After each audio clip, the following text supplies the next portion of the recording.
शुरू करें भाई। अच्छा, क्वेश्चन नंबर 42 किसी ने बनाया है? क्वेश्चन 42 नहीं, सॉरी क्वेश्चन बोलते हैं। हाँ, क्वेश्चन 42 बनाए हैं?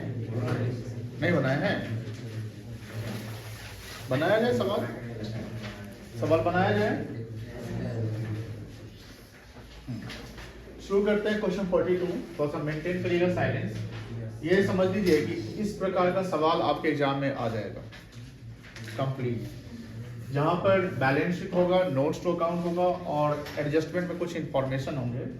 यहाँ जो एडजस्टमेंट इंफॉर्मेशन है वो डिविडेंड से रिलेटेड है, बट कुछ और एडजस्टमेंट आ सकते हैं, जैसे डेप्रिसिएशन का एडजस्टमेंट आ सकता है और एक प्रोविजन फॉर टैक्स का। तो ये डेप्रिसिएशन जो एक्यूमुलेटेड वाला कॉन्सेप्ट है उसको ध्यान रखिएगा, एंड प्रोविजन फॉर टैक्स का अकाउंट खोलने आते हैं ना टैक्स में, वो इम्पोर्टेंट है एग्जाम पर्पज से, ध्यान रखिएगा। और डिविडेंड तो जानते ही आप।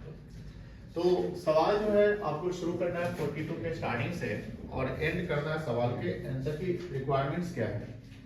एंड में लिखता है कि सवाल में कि कैश फ्लो स्टेटमेंट बनाना है मुझे। क्या बनाना है? Cash flow statement. और एक एडिशनल इंफॉर्मेशन है 52,000 का डिविडेंड जो इंटरिम है, पेड हुआ है। एक से ध्यान रखना, जो एडजस्टमेंट पे इंफॉर्मेशन होगा उसका ड्यूअल इफेक्ट पड़ेगा। अगर कहीं प्लस होगा तो कहीं माइनस करना पड़ेगा, तभी वो आपका सीएफएस प्रॉपर बनेगा। Dividend paid during the year, इसका हम अगर ट्रीटमेंट करें, बता सकता है दो जगह कहाँ होगा इसका एडजस्टमेंट? एक जगह प्लस और एक जगह माइनस होगा, बता सकते हैं कोई बच्चे? यस, नेट प्रॉफिट यानी सीएफओ की बात कर लेते हैं हम लोग, है ना। सीएफओ मतलब किस एक्चुअली CFOA जो बनाएंगे तो उसमें क्या होगा? प्लस होगा, जिसमें स्टेप 1 जो net profit before tax and extra ordinary item निकालते हैं तो वहां पर उसको प्लस करेंगे, ठीक है ना। और यही इंटरिम डिविडेंड जो पेड हो रहा है वो फाइनेंसिंग के पार्ट में CFFA में क्या हो जाएगा? माइनस हो जाएगा। समझ गया, कोई दिक्कत नहीं है। उसके अलावा बैलेंस शीट को देखिए, आसान सवाल है बट कहीं ना कहीं प्रॉपर प्रेजेंटेशन जरूरी है। बैलेंस शीट जब देख रहे हैं तो बैलेंस शीट में सबसे इंपॉर्टेंट है नोट। दो नोट दिख रहा है, नोट 1 एंड नोट 2। नोट 1 जो है वो लॉन्ग टर्म बोरिंग से रिलेटेड है और नोट 2 जो है प्रॉपर्टी प्लांट एंड इक्विपमेंट से रिलेटेड है, कोई दिक्कत नहीं है। अब यहाँ पर जो बैलेंस शीट में शेयरहोल्डर्स फंड है, जिसमें पहला दिया हुआ शेयर कैपिटल, क्या दिया है? Share capital. शेयर कैपिटल में कोई चेंज नहीं है, चलो इसको काम खत्म हो गया। दूसरा रिजर्व एंड सरप्लस, और रिजर्व एंड सरप्लस में यहीं पे लिख दिया है कि ये रिजर्व एंड सरप्लस का जो आइटम है वो प्रॉफिट है। क्या बेटा? प्रॉफिट। और प्रॉफिट कितना है हमारा? 2000 रुपया है, ठीक है। सीएफओ में तो जाएगा। उसका लॉन्ग टर्म बोरिंग्स का नोट नंबर 1 यहाँ पर है, जहां पर दो प्रकार का लोन है। Loan from Aman limited, loan from Aman limited पिछले साल नहीं था, इस साल 40 साल हो गया, यानी ये कहीं ना कहीं क्या है हमारे लिए? इनफ्लो है। क्या है बेटा? लोन हमने लिया है, तो ये कहाँ जाएगा? Cash flow from financial activity में प्लस रहेगा कितना? 40,000, कोई दिक्कत नहीं है। उसके अलावा यहाँ पर 50 का 50 एज इट इज है, नो चेंजेस, तो इसका ट्रीटमेंट नहीं होगा, कोई दिक्कत नहीं है। अब आगे देखते हैं करेंट लायबिलिटीज। करेंट लाइफ में कोई नोट नहीं है बट दो इंफॉर्मेशन है, एक शॉर्ट टर्म बोरिंग्स और ट्रेड पेबल। क्या ये दोनों का काम हम ऑपरेटिंग में करेंगे? नहीं करेंगे। Current liability does not mean कि all the current liability are the part of operating. हमने बोला था कि बैंक ओवरड्राफ्ट और शॉर्ट टर्म बोरिंग्स जो होगा वो किसका पार्ट हो जाएगा? फाइनेंसिंग का, कोई दिक्कत नहीं है। तो शॉर्ट टर्म बोनेस में क्या है कि पहले आपका 10,000 था, अब नहीं है। पहले आपका कितना था? 10,000 था, अब नहीं है। तो हमारा कहीं ना कहीं माइनस कितना है बेटा? रीपेमेंट ऑफ बैंक लोन है, बोलो है ना? क्लियर है ना? चलिए, उसके अलावा फाइनेंसिंग में ये भी तो जाएगा 52,000, क्या हो जाएगा बाबू? माइनस होगा, कोई दिक्कत नहीं है। आप इसका ट्रीटमेंट करके बताइए कितना वैल्यू आएगा? यू जाएगा कि फ्लो आएगा? यू जाएगा कितना? 22,000। आंसर चेक करिए, 22,000 यूज दिख रहा है। कैश यूज्ड इन फाइनेंसिंग 22,000 रुपया। पहला आंसर आ गया हमारा, कोई दिक्कत नहीं है। उसके बाद ट्रेड पेबल्स। ट्रेड पेबल किसका पार्ट होगा? ऑपरेटिंग में करेंगे। किसमें करेंगे? ऑपरेटिंग में। आपका ट्रेड पेबल 72 से कितना हो गया है? 82 हो गया। क्या होगा? इंक्रीज के डिक्रीज हुआ कैश? कैश बढ़ गया ना? कितना बढ़ गया? हम यहाँ पर 10 से प्लस कर लेंगे, बोलो हाँ ना? ये ऑपरेटिंग का काम कर रहे हैं, ठीक है ना? रफली समझ रहे हो। उसके बाद आइए प्रॉपर्टी प्लांट इक्विपमेंट में देखिएगा, इसके नीचे कोई इंफॉर्मेशन दिया है कि डेप्रिसिएशन वगैरह सब है? यस, क्योंकि यहाँ पर नोट नंबर 2 दिया हुआ है, ये देखिए। समझ में आ रही है आपको? अब नोट नंबर 2 में 3 एसेट्स देता है। कितना देता है एसेट्स? इसमें पहला है लैंड। क्या है बेटा? Land.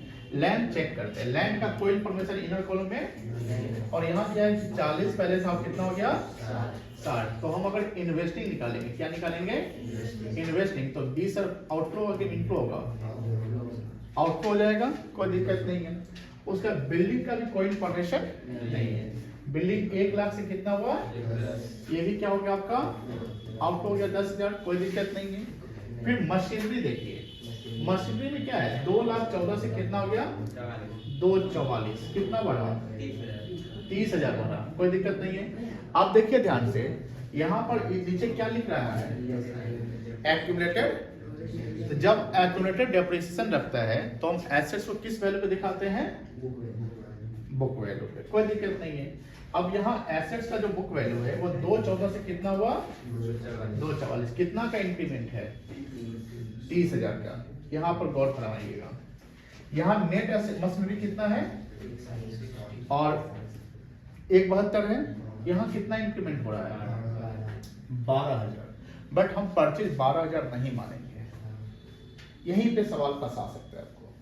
When we prepare accumulated depreciation, we maintain accumulated depreciation, then the assets is shown at the original cost. Okay? जब तक एसेट वो सोल्ड ना हो जाए। तो हम एसेट यहाँ परचेज, जो मशीनरी परचेज है, कितना मानेंगे बता सकते हैं? मशीनरी परचेज हम कितना मानेंगे बता सकते हैं? क्या 30 मान ले कि 12 मानेंगे? 30 मानेंगे। कितना मानेंगे बेटा? 30। 30 क्या होगा आपका? बोलो। अब बताओ इन्वेस्टिंग का टोटल कितना आ गया? आंसर है इन्वेस्टिंग हो गया, फाइनेंसिंग हो गया, ऑपरेटिंग पे चल लेते हम लोग। एक्यूमुलेटेड डेप्रिसिएशन पहले कितना था? 54 था, अब कितना हो गया? तो डेप्रिसिएशन चार्ज हुआ है यहाँ पे, कितना चार्ज हुआ है? 18,000। ऑपरेटिंग में क्या होगा? प्लस की माइनस?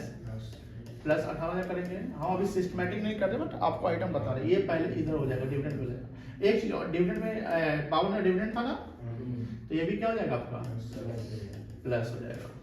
अब चेक करिए, ट्रेड पेबल का काम कर लिए थे, यहाँ कर लिए थे ना 10,000। ट्रेड पेबल का काम कर लिए थे ना। अब आइए, ये हमारा काम हो गया, सारा काम हो गया। यहाँ पे इन्वेंट्री चेक करिए, इन्वेंट्री कितना था? कितना हो गया? 44। कितना बढ़ा? घटा? प्लस हो जाएगा, 6,000 प्लस हो जाएगा। टीआर क्या हुआ? घटा? बढ़ा कि घटा? तो माइनस कर लेंगे, कितना? 8। बताइए कितना इसका रिजल्ट आएगा? यहाँ तक कितना रिजल्ट आएगा? प्लस कर दो, 52 प्लस 2,000, 54,000 10 64, 64 8 72 82,000, 82 6 88,000, 88,000 माइनस 800 करो, 81,200। 82 कैसे है? 81,200 है। अब देखो ये पॉजिटिव है, बोलो हाँ ना? समझ में आ रही है ना? दिस पॉजिटिव और यहाँ पर निगेटिव है 60 और यहाँ पर निगेटिव है कितना? तो 60 और 22 कितना होता है? 82,000। 82,000 निगेटिव है और 81,200 क्या है? पॉजिटिव है। तो पॉजिटिव कम है ना? कितना कम है? तो डिक्रीज निकलेगा 800। अब डिक्रीज मतलब निगेटिव हो जाएगा, बोलो हाँ ना? इसमें क्या करेंगे आप? Opening balance of cash and cash equivalent जोड़ेंगे, ओपनिंग बैलेंस कितना है आपका 8,000, कितना आ जाएगा 7,000। आ गया आंसर, बन सकता है सवाल, बोलिए हाँ है ना, बन जाएगा, बनाइए बनाइए, बन जाएगा, प्रॉपर प्रोजेक्ट बनाइए। चलिए जो जिससे बन जाएगा बना लो, जिससे नहीं बनेगा यहाँ देखो सवाल आसान हो गया है। हम लोग हेडिंग क्वेश्चन सॉल्यूशन 42। अच्छा आज का लेक्चर कितना है L16, डेट कितना है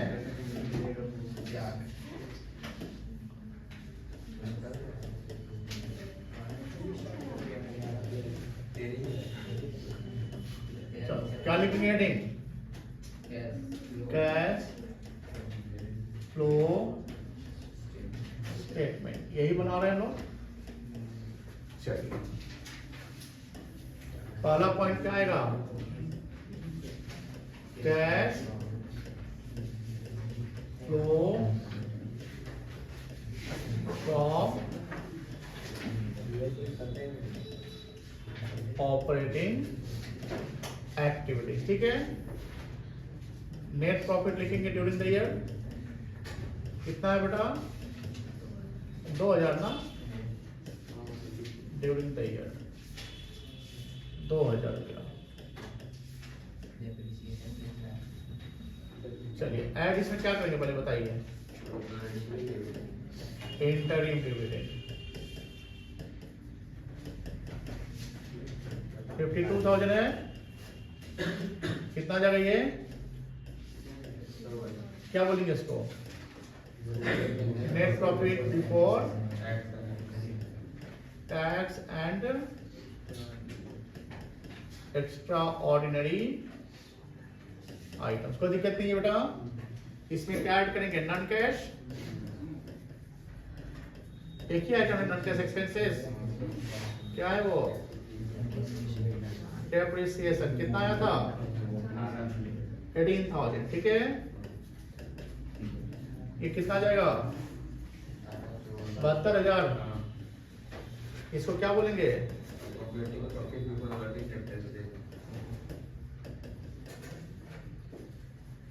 इसमें ऐड क्या करेंगे, डिक्रीज इन इन्वेंट्री, बोलो हाँ है ना,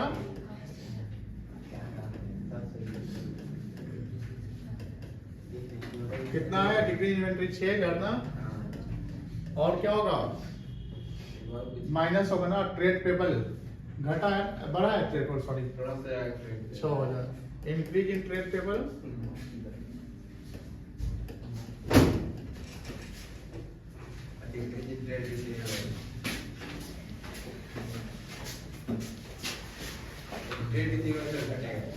ट्रेड पेबल कितना है बेटा,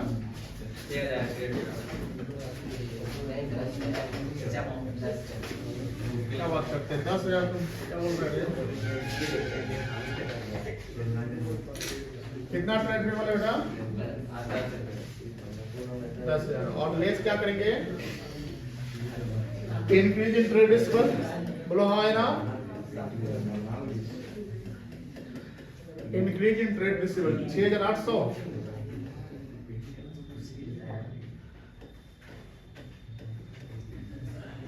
चलो और कुछ है नहीं है, क्या है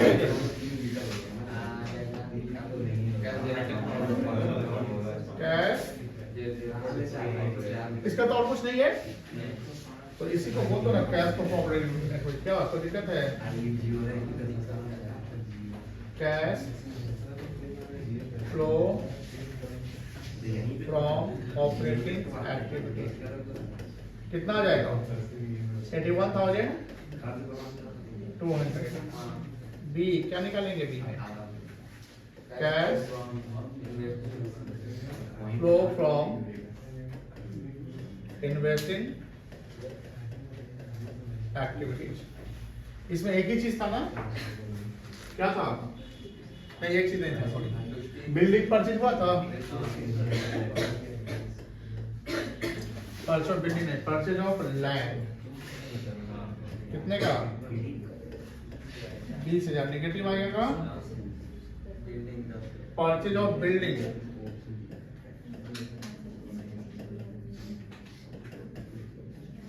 कितने का? 10,000 का।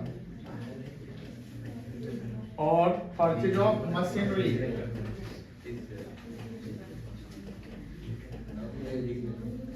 कितने का? 30,000। टोटल कितना हो गया? 60,000। क्या बोलेंगे इसको? कैश यूज्ड इन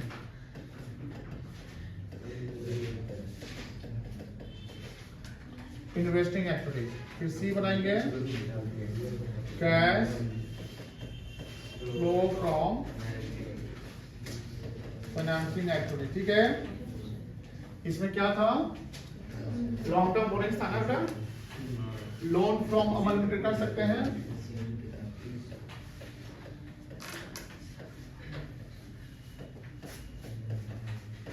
कितने का? 40,000। और कुछ है? शॉर्ट टर्म बोरिंग्स क्या हुआ है? हाँ,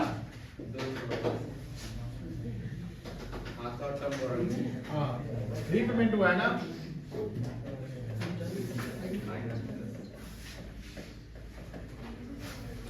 रीपेमेंट ऑफ बैंक लोन कर दो।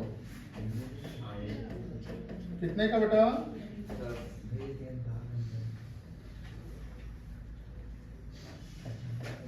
10,000। और डिविडेंड पेड माइनस हो जाएगा एंटरिंग डिविडेंड 52,000 ना। कितना आएगा नेट? नेट आएगा 22,000।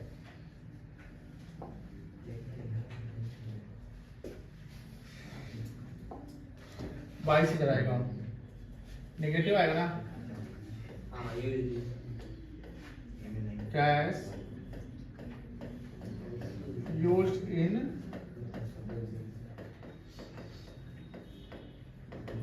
Investing activities. उसके बाद इसको मिटा दे क्या? इधर बोला।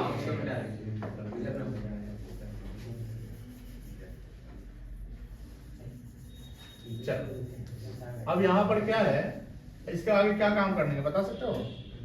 तीनों को जोड़ जाड़ कर लेंगे तो 8 नेगेटिव आएगा ना। थोड़ा है ना। चलो क्या लिखेंगे इसको?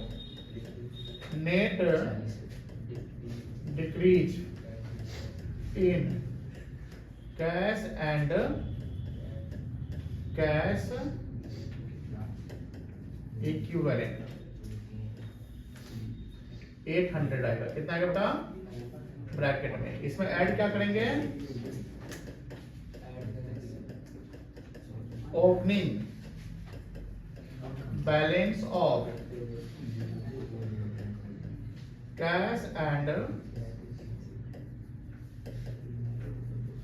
कैश इक्विवेलेंट 8,000 है ना। यहाँ रिजल्ट आएगा वो आएगा 70,200। इसको बोलेंगे closing balance of cash and cash equivalent. चलिए सॉल्व कर दीजिए।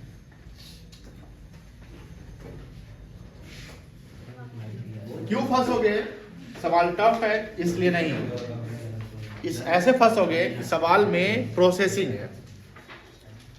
Question number 43 very important, mark करिए for examination point of view, because यहाँ पर कहीं ना कहीं इंफॉर्मेशन में जो मिल रहा है डिविडेंड के बारे में मिल रहा है, प्लस टैक्स के बारे में कुछ इंफॉर्मेशन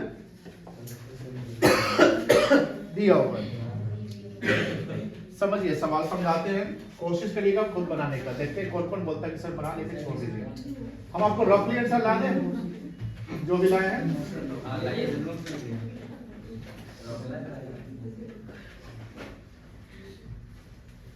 ठीक है, चलिए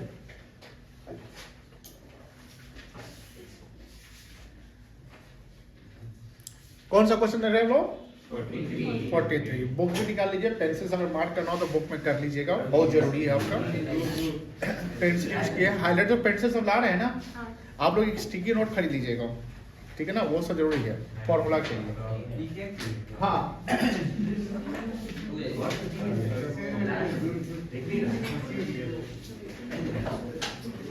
निश्चित तुम्हें बात समझ में आ रही होगा, नहीं आ रही है, ठीक है, दिक्कत होगा बोलिएगा। चलिए, कोई कुछ नहीं कमेंट करेगा, प्लीज ध्यान रखिएगा।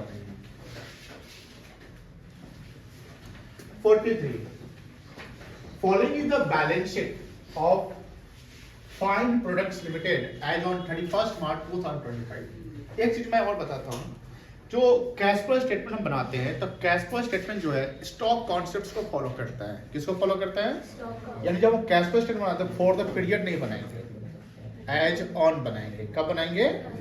As on. बिकॉज अगर हम 31 मार्च को चीज बना रहे हैं और वही हम 1 अप्रैल को बनाए तो कहीं ना कहीं चेंज हो सकता है, क्योंकि कैश इंक्रीज डिक्रीज में फर्क पड़ सकता है ना, जाने के तो पीरियड में नहीं बनता। ये सवाल पूछ सकता है, अगर तो जवाब दीजिएगा ये स्टॉक कॉन्सेप्ट फॉलो करता है।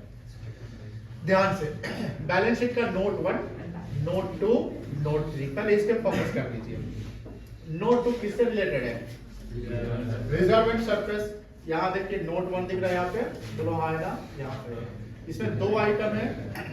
सबसे पहले हम एसपीएल का काम कर लेंगे। कितना एसपीएल आया है? चलो अब देखो ध्यान से, CFOA का हेडिंग बनाते हैं, इसमें क्या क्या आएगा ले लेना। क्या क्या आएगा बेटा? नेट प्रॉफिट आएगा। कितना आएगा बताइए? यहां पर चेक करना पहले, ठीक है ना। ईयर ऊपर देख रहा 24 से 25 चल रहा है, ठीक है ना, यानी बढ़ गया। कितना आएगा? सॉरी 9000 आएगा। इस सवाल को हम प्रॉपर प्रेजेंटेशन करके नहीं बनाएंगे, वो आप लोग बना लीजिएगा, मैं आपको आंसर ला देता हूँ। जीआर उस पर काम कर सकते हैं।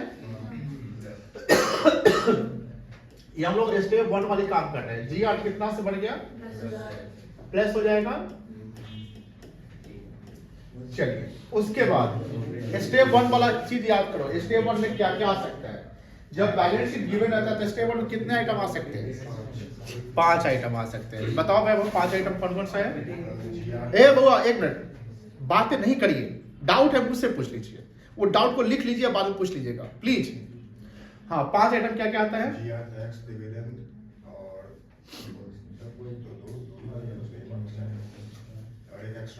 तो 4 ही हुआ, दोनों डिविडेंड आ गया ना, इंटरिम डिविडेंड, पे डिविडेंड द ईयर और proper dividend of previous year. Previous year यहां पर देखिएगा, proposed dividend on equity share on 31st March 24 and 25 39,000 और 45,000। कौन सा ले? और ये एडजस्टमेंट पे तो इसका डबल इंपैक्ट पड़ेगा, कहीं प्लस और कहीं माइनस। स्टेप 1 में जाएगा ये CFOA, कितना जाएगा? 39 डिविडेंड प्लस हो जाएगा। चलिए जीआर हो गया, डिविडेंड हो गया, नेट प्रॉफिट हो गया। अब एक चीज और, टैक्स चेक कर लीजिए।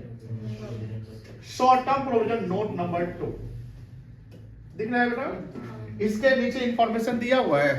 नहीं दिया हुआ है, यानी tax is given in only the balance sheet, है ना। तो टैक्स ऑफ करेंट ईयर क्या माना जाएगा? टैक्स मेड माना जाएगा। अच्छा तो पेड मेड बोला था, ठीक है। टैक्स ऑफ करेंट ईयर क्या माना जाएगा? Tax made. और टैक्स ऑफ प्रीवियस ईयर क्या माना जाएगा? Tax paid. दोनों का काम हमको CFOA में करना है, बट जो मेड है वो स्टेप 1 में ही चला जाएगा और पेड सबसे last cash generate from operation के बाद करेंगे। तो अब देखिए करेंट ईयर का टैक्स कितना है? 32। अच्छा हम ऊपर कर देते हैं, ठीक है। करेंट ईयर टैक्स कितना है बेटा? 32। तो ये मेड हो गया ना, टैक्स मेड, ठीक है। कितना? 32,000। चलो अब हमारा काम सारा हो गया। एक्स्ट्रा आइटम नहीं है यहाँ पर। बताइए इसका रिजल्ट कितना आएगा? जोड़ के बताइए। 90,000 आएगा। 90 को क्या बोलेंगे? Net profit before tax and extra ordinary item. कोई दिक्कत नहीं है। इसमें आप क्या जोड़ेंगे? नॉन कैश बैलेंस जोड़ेंगे ना, non cash. I am giving you 30 seconds to identify the non-cash item which was debited in SPL. बताओ। क्या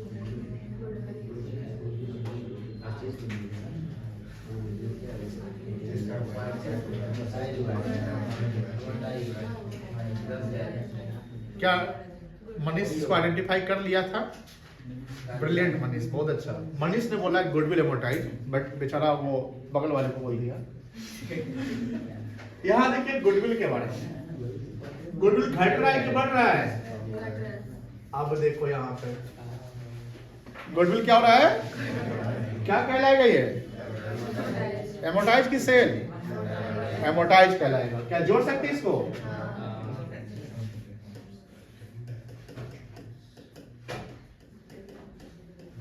कितना हो जाएगा? अब चेक करते हैं डेप्रिसिएशन किस पे लगता है? टेंजिबल पे, tangible property plant equipment. Note number क्या है?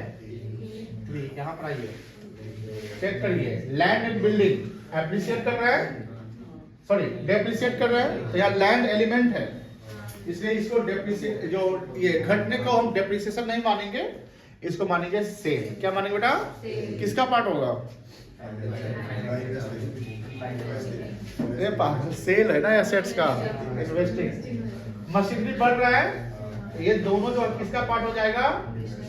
इन्वेस्टिंग का हो जाएगा। कोई दिक्कत नहीं है। चलो उसके बाद हमारा लगता है कि और सब काम हो गया है, हो गया ना? चलिए कितना आ जाएगा ये? 1 लाख। क्या बोलेंगे इसको? Operating profit before working capital changes. अब इसमें डिग्री निकालेंगे। चलिए आइए ट्रेड पेबल पे आइए, देखिए ट्रेड पेबल के साथ क्या हुआ है। बढ़ा है घटा है? कितना बढ़ा है? बढ़ गया तो प्लस हो जाएगा। चलो अदर करेंट लायबिलिटीज क्या हुआ है? तो माइनस हो जाएगा। कितना से?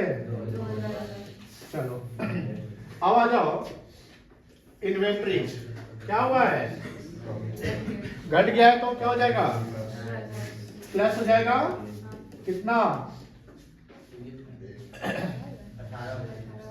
18,000 रुपया प्लस हो जाएगा। उसके टीआर बढ़ गया तो क्या हो जाएगा? माइनस। कितना से बढ़ा है? 25, 8, 33,000। चलो और कुछ है? नहीं है। बताइए कितना रिजल्ट आएगा? आ जाएगा।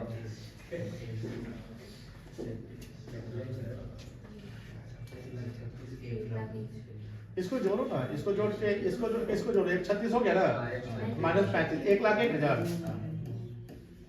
है ना? इसको क्या बोलेंगे? कैश जनरेटेड फ्रॉम ऑपरेशन बोलेंगे। अब क्या करेंगे इसमें से? Tax paid. किस साल का? यही था ना? 28,000 माइनस करो, कितना जाएगा?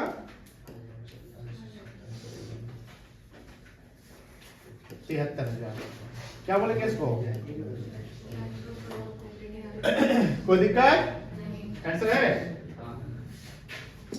पहला पॉइंट आ गया। चलिए डेढ़ 2 पेज में आंसर चला जाएगा तुम लोग का। CFIA। चलो लैंड सेल हुआ था, यहां पर देख लो कितने का सेल हुआ था? बोलो बोलो बोलो। 53,000। मशीन परचेज हुआ है कितने का?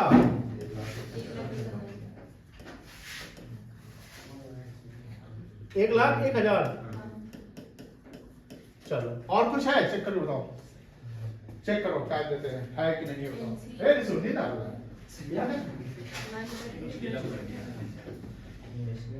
क्या है?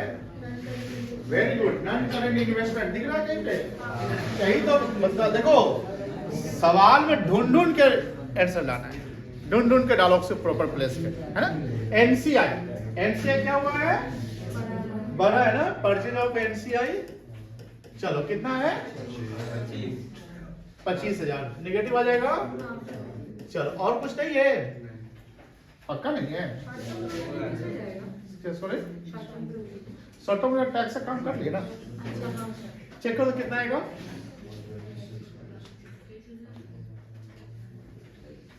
निगेटिव ज्यादा है।